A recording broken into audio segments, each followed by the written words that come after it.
राम राम सारे भाइयों ने। यह अपनी भाई छोटी सी चाय की दुकान, यो है अपना काम।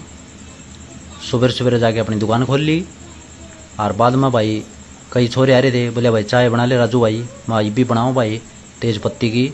अंकल बोले भाई रोटी खा के आया हूँ, होका भर ले। मैं बोला भाई अंकल होका पी ले। वाटर वर्क्स में तो फ़ोन आया, बोले भाई पानी में तंग हो रही, हाँ चाय ले दे भाई। मैं भी ले आया भाई, चिंता ना करो।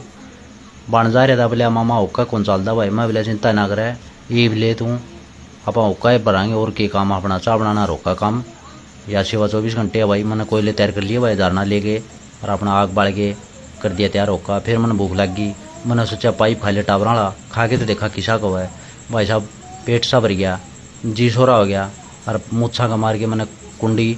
और फिर अपना अगला प्रोसीजर था भाई वाटर वर्क्स में तो फ़ोन आ गया, बोले भाई पानी में सारा दिन काम करा तंग हो रहे हैं, बड़ी ऐसी मसालेदार चाल लिया थे। बोले ओहो निहाल कर दिया। अगला व्लॉग देखें, धन्यवाद।